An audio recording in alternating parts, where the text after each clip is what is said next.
ஒரு முறை ராக்ஃபெல்லர் விமானத்தில் பயணம் பண்ணி கொண்டிருந்தாராம் அமெரிக்காவில்.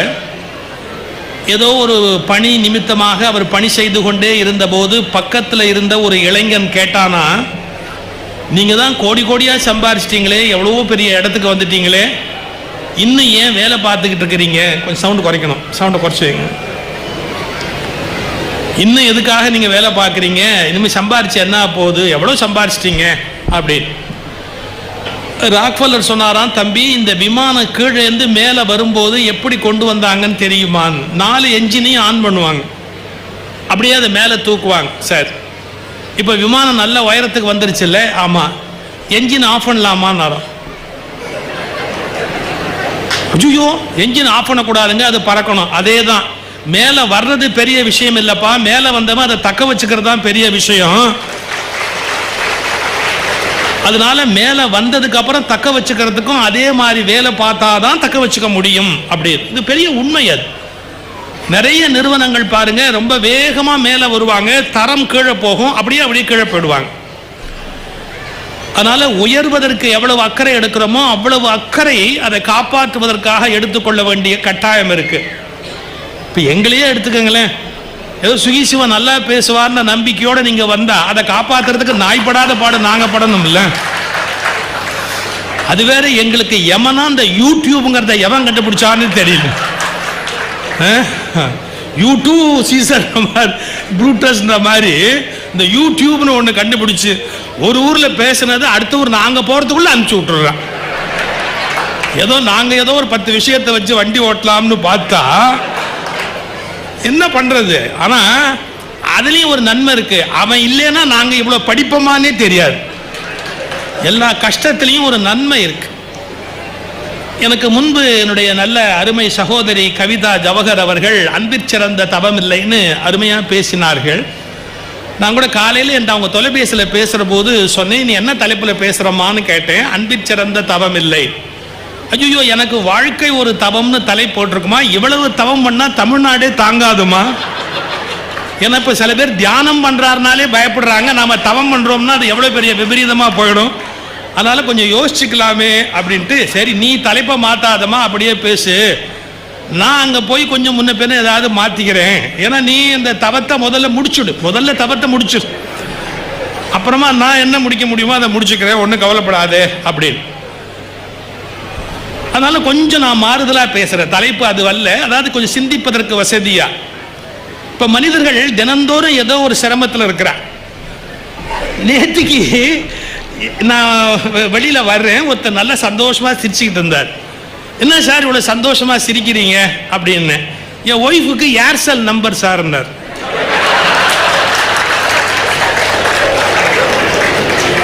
ஏன்னா அவரால் மூட முடியாத வாயை ஒரு 2 நாளா எவனோ மூடி வச்சிருக்கிறான் அப்படின்னா அவர் பாருங்க, இது ஒரு பெரிய சந்தோஷத்துல அவர் சிரிக்கிறார். ஆனா அவருக்கு ஒண்ணு தெரியாது, நாளையில இருந்து மறுபடியும் ஆபரேட் ஆகும்னு சொல்லிவிட்டான். இப்ப அவர் எந்த நிலைமையில இருப்பாருன்னு தெரியல. அது கூட பெரிய விஷயம் இல்லைங்க. நான் வாக்கிங் போயிட்டே இருக்கிறேன். அப்போ ஒருத்தர் சொல்றாரு, சார் எல்லாம் 2 வச்சிருந்தா தான் சார் ஒப்பேற்ற முடியும்னாரு. என்னென்ன ஏர்செல் நம்பர் மட்டும் வச்சு கட்டுப்படி ஆகலன்னா நான் ஒரு பிஎஸ்என்எல் வச்சிருக்கிறேன். அப்போ ஒருத்தர் சொன்னாரு, போனே 2 வச்சிருந்தா தான் நடக்கும்னு சொன்னா.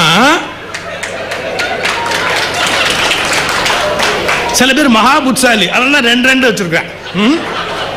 எல்லாம் ஒரு முன்னேற்பாடு தான். பிளான் ஏ பிளான் பி அப்படின்னு எல்லாம் ஒரு முன்னேற்பாடு தான். ஐயா இந்த வாழ்க்கையில நிறைய இன்பங்களும் துன்பங்களும் பிரச்சனைகளும் கவலைகளும் வந்து கொண்டே தான் இருக்கும். இதுக்கு மத்தியிலையும் நாம மகிழ்ச்சியா வாழணும், இதை தீர்ப்பதற்கான வழிமுறைகளை தேடணும்.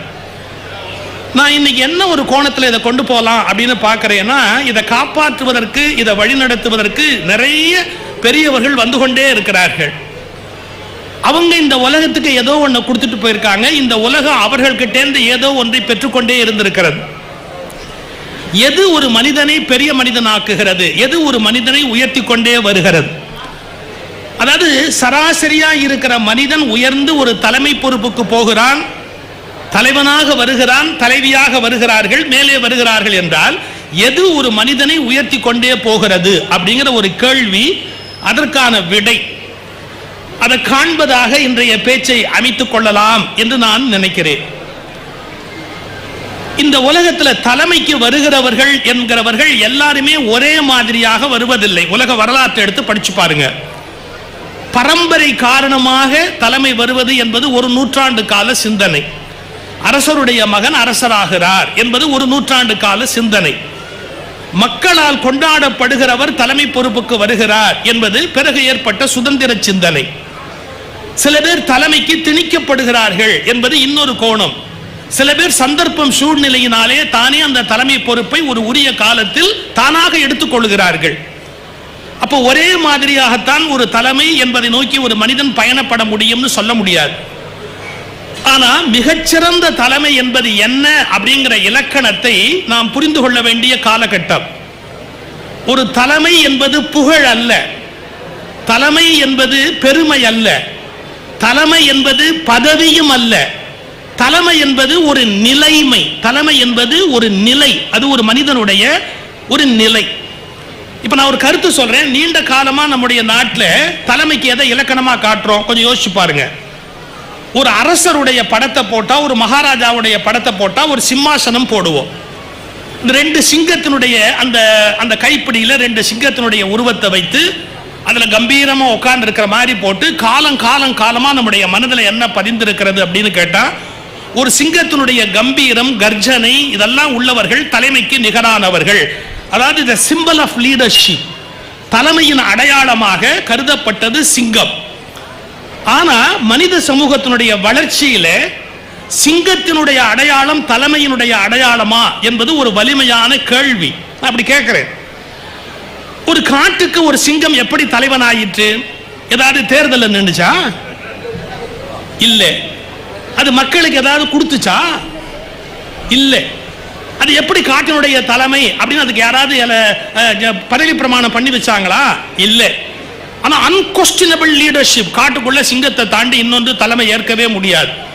ஒரே காரணம் அதனுடைய ஆற்றல், ஆற்றல், ஆற்றல், அபரிமிதமான ஆற்றல். நம்ம என்ன முடிவு பண்ணிட்டோம்? மனித சமூகத்திலையும் அரசர்களை அப்படி சிம்பாலிக்கா நோட் பண்ற போது சிம்மம் அப்படின்னு சொல்றது, சிம்ம கேசரி, ராஜசிம்மம் அப்படிலாம் சொல்ற ஒரு பழக்கத்தை ஏற்பட்டு சிங்கம், சிங்கம், சிம்மாசனம் இப்படி எல்லாம் கொண்டு போயிட்டோம். ஆனா இன்னைக்கு நான் வேதனையோடு ஒரு கருத்து சொல்றேன். சிங்கத்தை விட அசிங்கமான தலைமை உலகத்தில் கிடையாது. இந்த உலகத்திலேயே மிக அசிங்கமான தலைமை சிங்கத்தின் தலைமை. ஏன்னா நீங்க அதை புரிந்து கொண்டாதான் நாம எவ்வளவு பெரிய மாற்றத்தை நோக்கி போக வேண்டி இருக்குங்கிறத புரிஞ்சுக்க முடியும். இப்ப நான் ஒரே ஒரு கேள்வி கேட்கிறேன். காட்டில் இருக்கிற சிங்கத்தால் ஏதாவது ஒரு விலங்குக்கு என்றாவது ஒரு நன்மை செய்ய முடியுமா? ஏதேனும் ஒரு விலங்குக்கு நன்மை செய்வதன் மூலம் சிங்கம் தலைமை பதவி அடைந்திருக்கிறதா? எந்த உயிரை வேண்டுமானாலும் கொல்ல முடியும் என்ற அச்சுறுத்தலால் மட்டுமே சிங்கம் தலைமையில் நீடிக்கிறதே ஒழிய அது ஒரு வன்முறையான தலைமை, அசிங்கமான தலைமை. காட்டுக்கு எது தலைமையோ அது நாட்டு தலைமைக்கு சரியல்ல என்பதை இந்த மனித சமூகம் புரிந்து கொள்ள வேண்டும். It's a very bad symbol. தலைமைக்கு அடையாளமாக சிங்கத்தை காட்டுவது அசிங்கத்தின் எல்லை. இதை மனித சமூகம் முதலில் புரிந்து கொள்ள வேண்டும். அது எல்லா மிருகத்தையும் அச்சுறுத்துது. உன்னை அடிச்சு சாப்பிட்டுருவேன், உன்னை அடிச்சு சாப்பிட்டுருவேன், உன்னை அடிச்சு சாப்பிட்டுருவேன், நான் யாரை வேணாலும் கபலீகரம் பண்ணுவேன், உன்னை அழிப்பேன், உன்னை அழிக்க முடியும் என்பதை காரணமாக வைத்துக் கொண்டே தன் தலைமையை சிங்கம் காட்டில் நிலைநாட்டிக் கொள்கிறது. ஆனா காட்டு வாழ்க்கையில இருந்து, காட்டுமிராண்டி வாழ்க்கையில இருந்து நாட்டு வாழ்க்கைக்கு வந்த மனிதன் தன்னை யார் வாழ வைத்தார்களோ அவர்களை தலைவனாக்கி மகிழ்ந்தானே ஒழிய தன்னை யார் அழிப்பார்களோ அவர்களை எப்படி ஒரு தலைவனாக கொண்டாட முடியும்? எனவே சிங்கத்தை பற்றிய, தலைமையை பற்றிய தத்துவம் இன்றைக்கு மறு பரிசீலனைக்கு உரியது. அதே காட்டில் மற்ற விலங்குக்கு ஒரு கருத்து சொல்லட்டுமா? ஒவ்வொரு தலைமைக்கு என்ன வித்தியாசம்னு. அதே காட்டில் வலிமை உடைய இன்னொரு விலங்கு இருக்குது, யானை. ஆனா யானையினுடைய லீடர்ஷிப்புக்கும் சிங்கத்தினுடைய லீடர்ஷிப்புக்கும் என்ன வித்தியாசம்னு கேட்டா, எக்காரணத்தை முன்னிட்டும் யானை இன்னொரு விலங்குக்கு தீமை பண்ணாது. அது பாட்டுக்கு போயிட்டே இருக்கும். அது ஏதாவது சீண்டனா ஒரு தட்டும். இன்னும் சொல்ல போனா காட்டினுடைய போலீஸ்காரன் என்று வனவிலங்கு துறையினர் காட்டினுடைய போலீஸ்காரன் என்று யானையை குறிப்பிடுகிறார். யானை இப்போ ஏதோ ஒரு அநீதியா நடக்குதுன்னு வச்சுங்க, ஒரு சிங்கத்தினால ஏதோ தாக்க வருதுன்னா எதிரில் இருந்தா ஒரு தட்டும், கூடுமான வரைக்கும் ஒரு உயிரை காப்பாற்ற முடியுமா அப்படின்னு பார்க்கும். ஒரு சிங்கத்தினுடைய தலைமையை விட யானையினுடைய தலைமை ஒரு காட்டுக்கு ஒரு ஓரளவு தேவையான ஒரு தலைமை. ஏன்னா அது சில வன்முறைகள்ல இருந்து மற்ற விலங்குகளை காப்பாற்றக்கூடிய சக்தி உடையது. அதே காட்டுல இன்னொரு விலங்கு இருக்கு, புலி அப்படின்னு ஒண்ணு இருக்கு. அதுவும் பயங்கரமான ஒரு மிருகம். அது படங்கள்ல நம்ம பார்த்திருக்கிறோம். ஆனா புலிக்கும் சிங்கத்துக்கும் ஒரு வித்தியாசம் இருக்கு தலைமையில. சிங்கத்துக்கிட்ட ஒரு நல்ல குணம் என்னன்னு கேட்டா, அது காட்டோட தலைமை பொறுப்பு அப்படிங்கறத தானே தக்க வச்சுக்கிட்டா கூட, அதுக்கு பசி வரும்போதுதான் மற்ற உயிரை துன்புறுத்துமே ஒழிய, பசி இல்லாத போது எந்த உயிருக்கும் எந்த துன்பமும் பண்ணாது. இப்போ ஒரு சிங்கம் படுத்திருக்குன்னு வச்சுங்க, நல்லா சாப்பிட்டுச்சு அப்படின்னா அது பாட்டுக்கு படுத்திருக்குமே ஒழிய, யாரும் மானே எதிரில் போனாலும் சிங்கம் ஒண்ணுமே டிஸ்டர்ப் பண்ணாது, தானே டிஸ்டர்ப் ஆகாது. அந்த மான் பாட்டுக்கு அப்படியே போகலாம். சிங்கம் சாப்பிட்டாச்சு அப்படின்னா கவலைப்பட வேண்டிய அவசியம் இல்லை. இப்போ தலைமையில, குரூரமான தலைமையிலே சிங்கத்துக்கிட்ட ஒரு டிசிப்ளின் உண்டு. அது பசிக்காகத்தான் ஒரு உயிரை கொல்லுமே ஒழிய, அவசியம் இல்லைன்னா ஒரு உயிரை கொல்லாது. அது படுத்திருக்கு, சாப்பிட்டுட்டு படுத்திருக்குன்னா அது மேலே ஏறி ஒரு விலங்கு கூட விளையாடலாம். அதை பற்றி சிங்கம் ஒன்றும் டிஸ்டர்ப் ஆகாது. இது ஒரு ஆச்சரியமான விஷயம். முந்தானத்து பேப்பர்ல பாத்தீங்களா, சிங்கம் இருக்கிற கூண்டுல யாரோ ஒருத்தன் குதிச்சான் அப்படின்னு ஒரு செய்தி போட்டிருந்தா. பொதுவாகவே சிங்கம் சாப்பிட்டுடுச்சுன்னு சொன்னா அவன் கூண்டுக்குள்ள ஒருத்தன் போனா கூட அவன் ஒன்றும் தொந்தரவு பண்ணாது. அது சிங்கத்தினுடைய வித்தியாசமான. இவ்வளவு நான் சொன்னேன்னு நம்பி யாரும் போயிடாதீங்க. அப்புறம் சுயீஸ்வரன் தான் சொன்னார்னு கோர்ட்ல இருக்கிற போய் சொல்லி என்ன சிக்கல்ல மாட்டி விடக்கூடாது. நான் படிச்சதை தான் சொல்ல முடியுமே ஒழிய, நான் என்ன சிங்கத்துக்கிட்டே போயா இதெல்லாம் கண்டுபிடிச்சிட்டு வர முடியும்? பொதுவா சிங்கத்தினுடைய இயல்பு அது சாப்பிட்டாச்சுன்னா தொந்தரவு பண்ணாது. இப்ப பல பெண்களுக்கு ரொம்ப சந்தோஷம். சிங்கம் எவ்வளவோ தேவையில்லை, தின்னுபிட்டா சும்மா இருக்கு. நம்ம வீட்டு ஆம்பளை தின்னதுக்கு அப்புறம் தான் வம்பே ஆரம்பிக்கிறான். இல்லாத கலாட்டெல்லாம் பண்ண ஆரம்பிக்கிறான். இவன் இல்லாத வம்பெல்லாம் இழுக்க ஆரம்பிக்கிறான். அதுக்கு சிங்கம் எவ்வளவோ தேவையில்லை அப்படின்னு. இந்த சிங்கத்தினுடைய தலைமையை விட புலியினுடைய தலைமையே மோசம்னு சொல்றான்னா, சிங்கம் தான் உணவு உண்ட பிறகு எந்த உயிரையும் துன்பப்படுத்தாது. புலி அப்படி இல்லை. எந்த ஒரு உயிரை பார்த்தாலும் அதுக்கு பிடிக்கல அப்படின்னா அது மேல பாயும், அடிக்கும், சாப்பிட முடியாட்டியும். இன்னொரு நல்ல குணம் புலிக்கு இருக்கிற குவாலிட்டி சிங்கத்துக்கு இருக்கிற குவாலிட்டி புலிக்கு கிடையாது. சிங்கம் ஏன் ஒரு தலைவன் காட்டுக்குன்னு சொன்னாங்கன்னா, ஒரு மானை அடிச்சதுன்னு வச்சுங்க, அது சாப்பிட்டதுன்னு வச்சுங்க, சாப்பிட்டுட்டு மிச்சத்தை அப்படியே போட்டுட்டு அது பாட்டு பேசாம மெஜஸ்டிக்கா போயிடும். தான் தின்னதுக்கு அப்புறம் நரியோ நாயோ காக்கையோ எது தின்னாலும் அதை பத்தி இம்மி கூட சிங்கம் கவலைப்படாது. ஆனா புலி அப்படி இல்லை. தான் தின்னதுக்கு அப்புறமும் மற்றதை திங்க விடாது. இவன் எவ்வளவு மோசமான தலைவன் பாருங்க. இது தின்னதுக்கு அப்புறமும் இன்னொன்னு திங்க விடாது. இது புலியினுடைய இயல்பு. அதை விட பெரிய கொடுமை, தான் தின்னுட்டு நாளைக்கு திங்கலாம்னு புதர்ல கொண்டு போய் ஒழிச்சு வைக்கும். வேற யாரும் திங்கக்கூடாது அப்படின்னு சொல்லி அது கொண்டு போய் ஒழிச்சு. அதனால தான் சிங்கத்தை தலைவன் போட்டானோ என்னமோ. ஏதோ அவர் சம்பாதிச்சதுக்கு அப்புறம் மற்றவங்களும் கொஞ்சம் சம்பாதிக்க விடட்டும்பா. இந்த புலி ரொம்ப மோசம். ஏன்னா அது சம்பாதிச்சதுக்கு அப்புறம் எவனையுமே சம்பாதிக்க விட மாட்டேங்குது, மற்ற எவனையுமே சாப்பிட விட மாட்டேங்குது. அதுக்கு இது பெட்டர்னு பல பேர் முடிவு பண்ணான்னு என்னமோ தெரியல. புலிக்கு மரணமே எப்படி வரும்னு சொல்றான். இது பதுக்கி வச்ச ஒரு மாமிசத்துல புழு வந்துடும். கடைசியா நீங்க சொல்லி முடிச்சீங்களேம்மா, அந்த உள்ளேந்து புழு வரும். இது பதுக்கி வச்ச மாம்சத்துல இருந்து புழு வரும். அந்த புழுவோட புலி திங்கிறதால தான் அது பல்லு சொத்தையாகி பல்லு விழுந்து போய், அந்த பல்லு விழுந்துட்டதால சாப்பிட முடியாம பட்டினியில புலி சாவும். எப்படியெல்லாம் இயற்கை போகுது பாருங்க. ஒரு சிங்கத்தினுடைய தலைமையை விட புலியினுடைய தலைமை மோசமானது, குரூரமானது. ஏன்னா அது இன்னைக்கு சாப்பிட்டதை தவிர நாளைக்கு வேணும், மற்றவங்க யாரும் திங்கப்படாது. இந்த கெட்ட எண்ணம் உண்டு புலிக்கு. அதே காட்டுல ஓநாய், மரநாய், சென்னாய் இது மாதிரி விலங்குகளும் சாப்பிடும். ஆனா அதுங்களுக்கு ஸ்ட்ரெங்த் கிடையாது. தனியா போய் ஒரு மானையோ இல்ல ஒரு யானையோ வீழ்த்தி சாப்பிட முடியாது. அதுங்க கூட்டம் கூட்டமா போகும். ஒரு 1000 ஓநாய், 1000 சென்னாய், 1000 மரநாய், ஒரு 300 அது மாதிரி நீ பிபிசி இடத்துல பார்க்கலாம். அது எப்படி போகும்னா ஒரு பெட்டாலியனா பிரிச்சுக்கோ. நீ லெஃப்ட்ல போ, நீ ரைட்ல போ, நீ நேரா போ, நீ மேல போ, எல்லாம் அதுக்கும் ஆர்கனைஸ் பண்ணி எதை வீழ்த்தணும்னு நினைக்குதோ, ஒரு உணவை சாப்பிடணும்னு நினைக்குதோ அதை போய் அடிச்சு சாப்பிடும். விடாம தொந்தரவு பண்ணி சாப்பிட்றோம். அது எல்லாமே சேர்ந்து சாப்பிடும். ஆனா ஒண்ணு கவனிங்க, எந்த ஒரு ஓநாயாலும் எந்த ஒரு மரநாயாலும் எந்த ஒரு சென்னாயாலும் தனிப்பட்ட முறையில் ஒன்னை அழிக்க முடியாது, ஒன்னை வீழ்த்த முடியாது. அது கூட்டம் சேர்ந்து வீழ்த்தும்.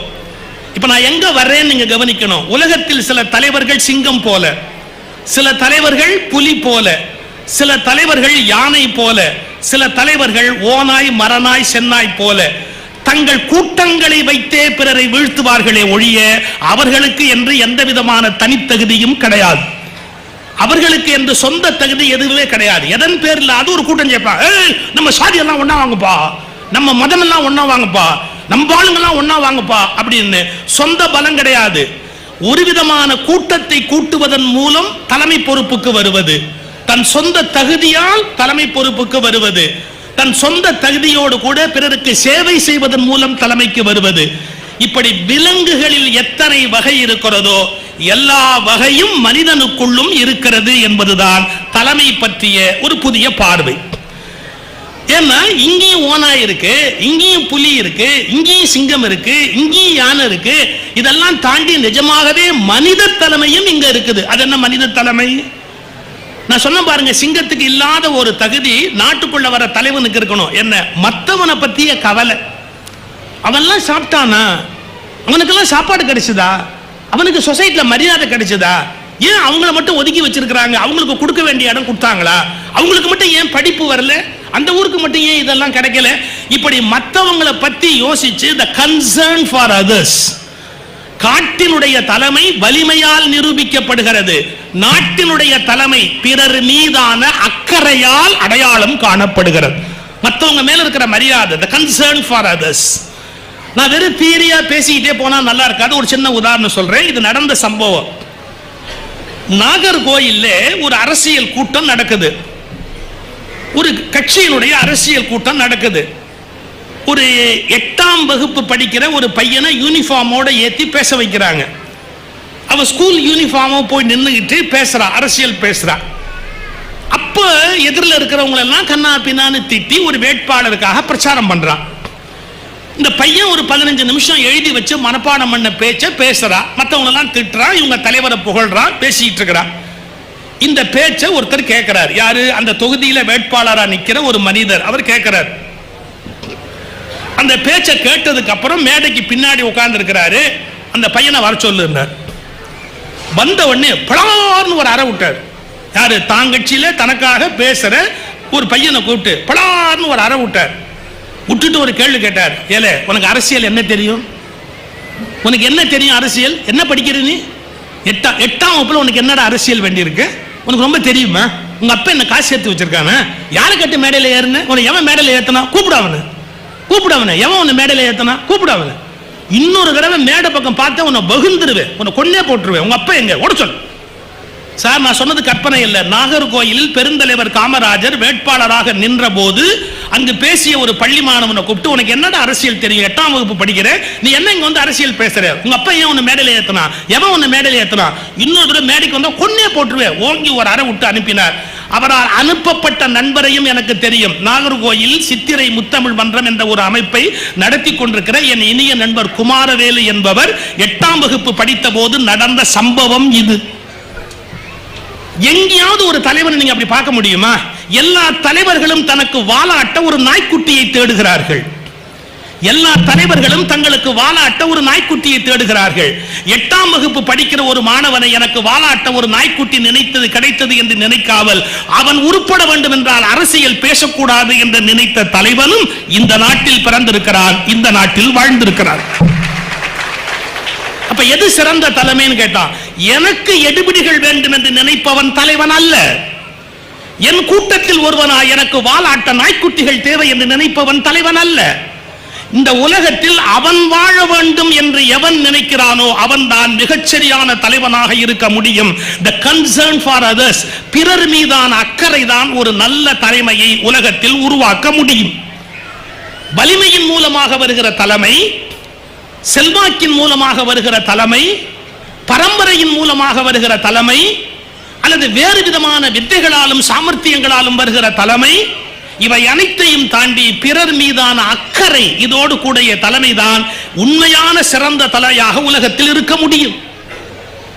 இஸ்லாமிய வரலாற்றிலே காலிஃபாவாக அமர்ந்தவர் உமர் அப்படிங்கிற ஒரு பெரிய ஆற்றல் வாய்ந்த ஒரு பெரிய மனிதர். அந்த உமர் எவ்வளவு நேர்மையான ஒரு அரசர் என்பதற்கு ஒரு அடையாளம். அந்த உமர் ஒரு நாள் சொல்லுகிறார், அவர் தன்னுடைய ஆட்சியை பற்றி ஒரு கருத்து சொல்லுகிறார். என்னுடைய ஆட்சிக்கு உட்பட்ட பிரதேசத்தில் ஒரு நதிக்கரையின் ஓரத்தில் ஒரு நாய்க்குட்டி பசியால் செத்திருக்கும் என்றாலும் அதற்கு பொறுப்பேற்க வேண்டியவன் நான். என்னுடைய ஆட்சிக்கு உட்பட்ட பகுதியில் ஒரு நதிக்கரையின் ஓரத்தில் பசியினால் ஒரு நாய்க்குட்டி செத்து கிடந்தாலும் பொறுப்பேற்க வேண்டியவன் நான்.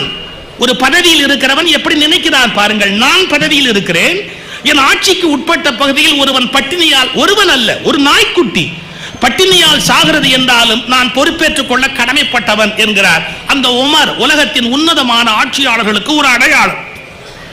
அவர் எவ்வளவு தூரத்துக்கு நேர்மையை நேசித்தார் என்பதற்காக ஒரு சம்பவம் சொல்கிறேன். உமர் பற்றி ஒரு அருமையான செய்தி அது.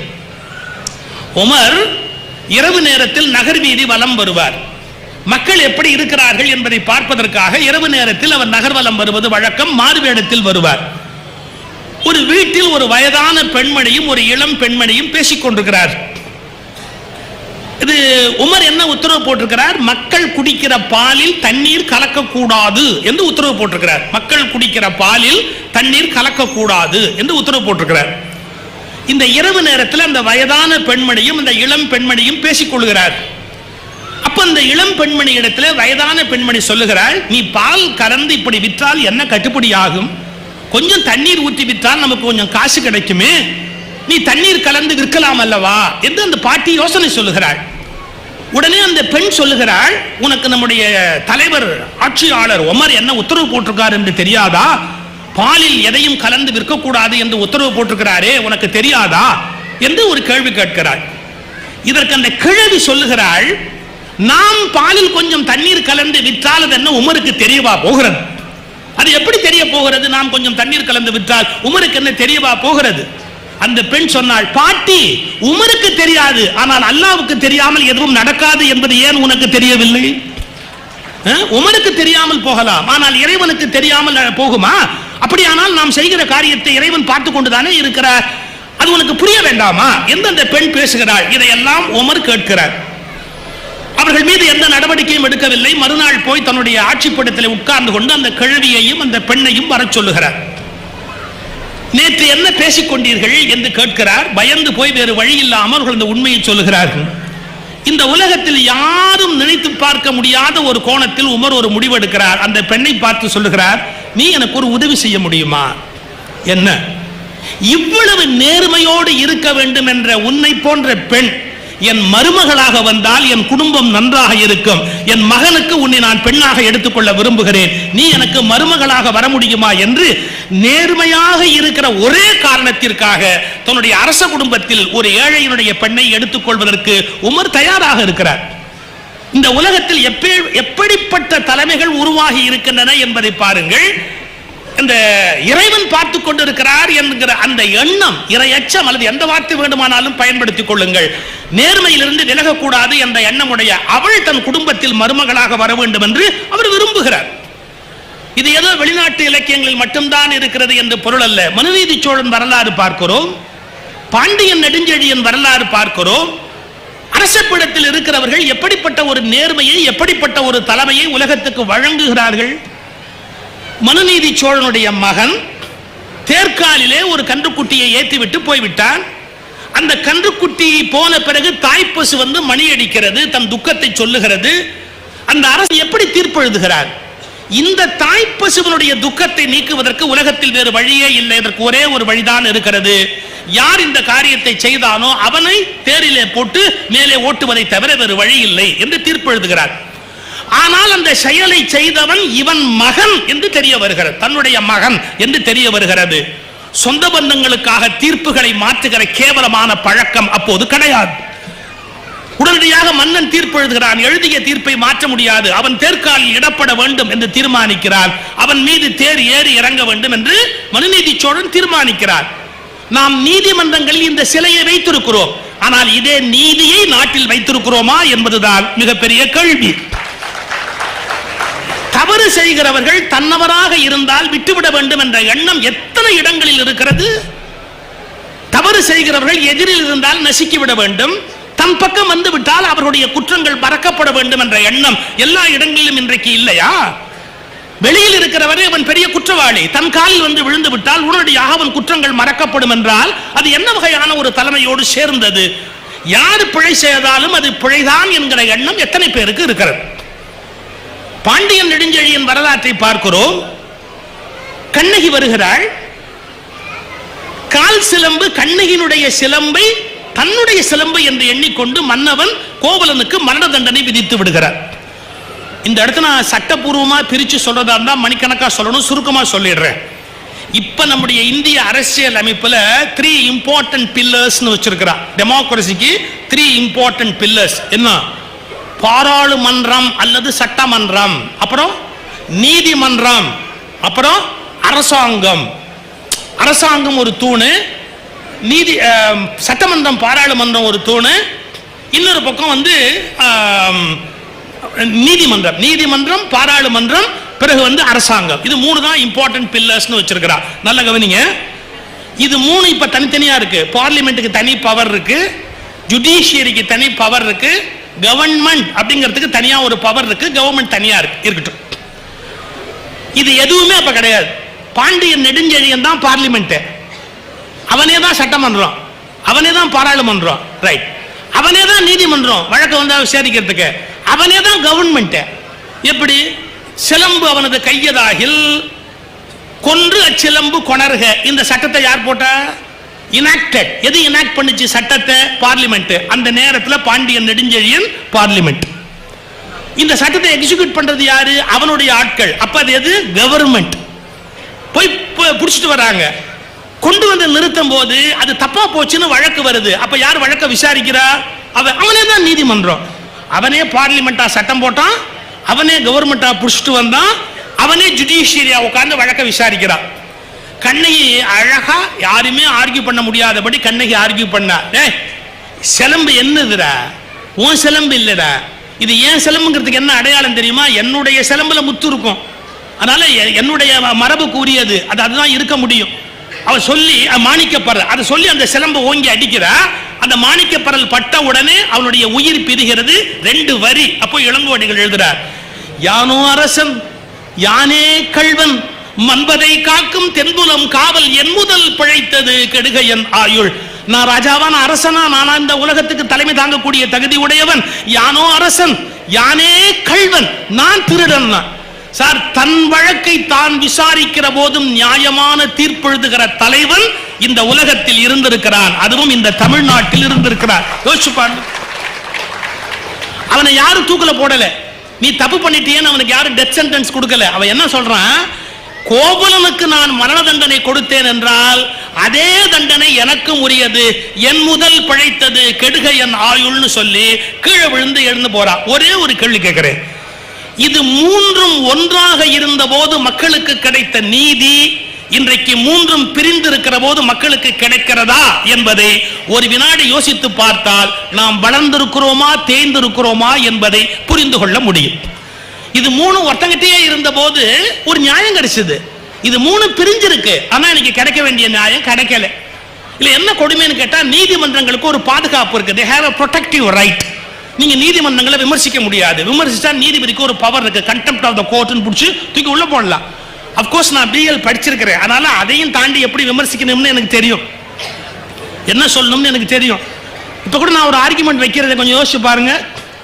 4 உச்ச நீதிமன்ற நீதிபதிகள் தெருவில் வந்து ஒரு விஷயம் சொன்னாங்க, எங்களுக்கு நீதிமன்றத்தில் நீதி வழங்கப்படவில்லை என்று 4 உச்ச நீதிமன்ற நீதிபதிகள் மக்கள் மன்றத்தில் வந்து முறையிட்டார்கள். யோசிக்கணும், மனிதனுக்கு நீதி கிடைக்கலன்னா நீதிமன்றத்துக்கு போலாம், நீதிபதிக்கே நீதி கிடைக்கலன்னா மக்கள் மன்றத்தில் வந்து முறையிட்டா எங்க 4 பேருக்கு நீதி கிடைக்கல அப்படின்னு. இப்ப அதுக்கு ஒரு விடை கிடைச்சிருக்கணும். அவங்களுக்கு நீதி கிடைக்கல அப்படின்னா நீதி கிடைச்சாச்சான்னு தெரியணும், இல்ல நீதி கிடைக்கலன்னா என்ன நீதி கிடைக்கலன்னு மக்களுக்கு தெரியணுமா இல்லையா? அவங்க 4 பேருக்கு என்ன நீதி கிடைக்கல, அவங்க என்ன கிடைக்கலன்னு சொன்னாங்கிறது தெரியணுமா இல்லையா? தெரியுது. ஒரு உயர் நீதிமன்ற நீதிபதிய சுப்ரீம் கோர்ட்ல கூப்பிட்டு அவர் மனநலம் பாதிக்கப்பட்டவரா என்று விசாரிக்கவும் உத்தரவு போட்டாங்க. ரைட், இந்த interest of the nation supreme court அதுக்கு ஆர்டர் போட்டுச்சு. யாரு? ஒரு உயர் நீதிமன்ற நீதிபதியை மனநலம் பாதிக்கப்பட்டவரா என்று விசாரிக்க வேண்டும் என்று உச்ச நீதிமன்றம் போட்டுது. அந்த வழக்கு வேற மாதிரி எல்லாம் போச்சு, கதை வேற மாதிரி போச்சு, அதை பேசுறதுக்கு நோக்கம் அல்ல. நான் ஒரு கேள்வி கேட்கிறேன், மனநலம் பாதிக்கப்பட்டவரால் விசாரிக்கப்பட்ட வழக்குகள் சரியாக விசாரிக்கப்பட்டனவா என்பதை பற்றி இந்த நாட்டில் யாராவது கவலைப்பட்டார்களா? உச்ச நீதிமன்றத்தின் நீதிபதிகளுக்கு ஒரு சில உறுத்தல் ஏற்பட்ட போது அவர் தண்டிக்கப்படுகிறார். இந்த நாட்டு மக்களே உறுத்தலுக்கு உள்ளாகிற போது அதை பற்றி யாருமே கவலைப்படுவதில்லை என்றால் தன்னை காப்பாற்றிக் கொள்ள விரும்புகிறார்கள். ஆனால் நீதியை காப்பாற்ற வேண்டும் என்ற ஆசை குறைந்து கொண்டே வருகிறது. ஒவ்வொரு இடத்திலும் அந்த தலைமை என்பது எப்படி இருக்கணும்? கருத்தளவுல இருக்கணும், கருத்தை மையப்படுத்தி சிந்திக்கணும். ஒரு வார்த்தை சொல்லிட்டு போற, இந்த மக்கள் சிந்திக்க வேண்டியது, எந்த தனி மனிதனும் வணங்கத்தக்கவனும் அல்ல, எந்த தனி மனிதனும் நிந்திக்கத்தக்கவனும் அல்ல. தனி மனிதர்கள் வருவார்கள் போவார்கள். கருத்துக்களை கொண்டாடுங்கள், கருத்துக்களை நிராகரியுங்கள், கருத்துக்களை விமர்சியுங்கள். தனி மனிதர்களை புகழ்வதையும் நிறுத்துங்கள், தனி மனிதரை தாக்குவதையும் நிறுத்துங்கள், தனி மனிதர்களை விமர்சிப்பதையும் நிறுத்துங்கள்.